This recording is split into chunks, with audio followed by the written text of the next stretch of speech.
Desmond Ridder is now an Arizona Cardinal.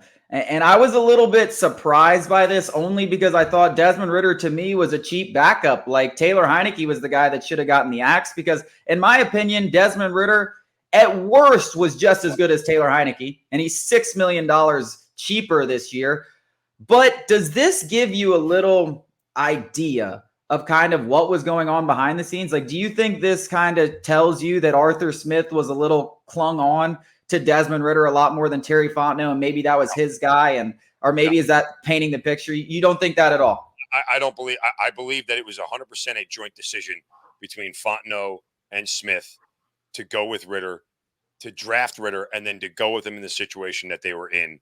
Again, if everything is as collaborative as the Falcons want us to believe, there is no way it was a one-man decision. I think the decision to trade him came from the fact that it realized, look, when we fired the coach and the quarterback that got to stay, and clearly the quarterback was the problem, not the coach, right?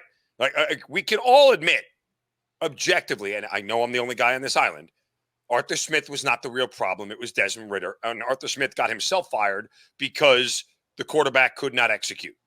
I think that's fact. I don't even think – I know people will argue, but I think it's fact. So keeping Desmond Ridder here was untenable. It was a bad look because he knew and everybody knew the organization had zero faith in him.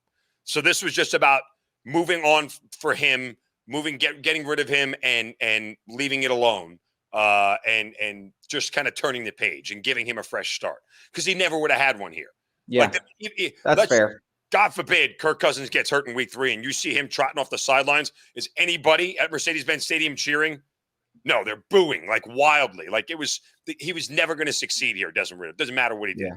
So were you a little bit surprised at the return? I mean, Mac Jones goes for a 6th round pick. You're able to get a former 2nd round pick in Rondale Moore. I know he hasn't lived up to the billing, but the guy's a speedster. He's a legitimate, at worst, wide receiver 4, potential wide receiver 3. You get that for Desmond Ridder? The fact that you got more than a bag of balls and an extra groundskeeper for Desmond Ridder was impressive to me.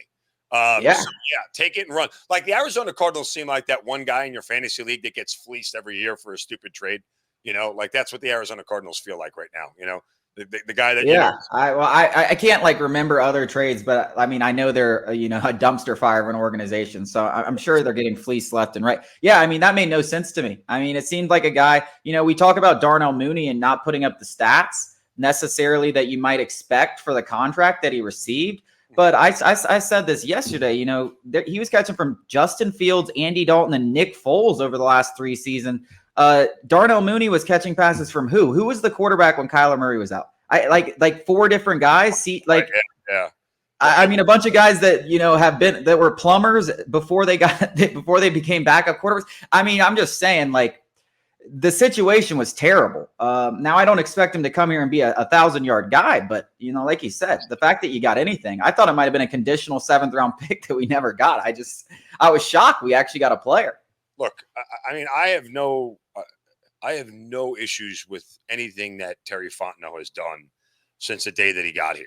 My only issue is organizationally what they, how they presented him and what they did. I've never questioned Terry Fontenot's ability to build a roster or find talent or do anything. I don't think anybody has any reason to.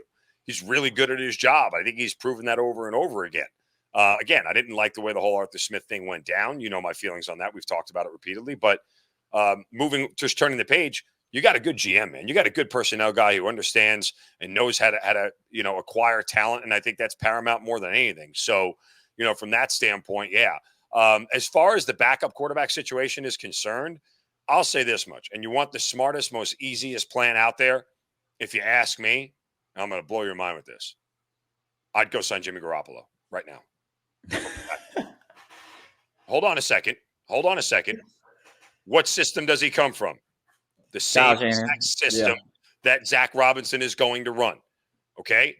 He is a guy that has played at a high level routinely every time he's been given an opportunity. Hold up. Actually, I don't want to cut you off. I want you to start off the next segment doing this because there's too much to talk about. You can't rip that out of the bag, and I can't cut you off in the middle of it. I'll let you start off the next segment with Jimmy G should be the backup quarterback for the Falcons.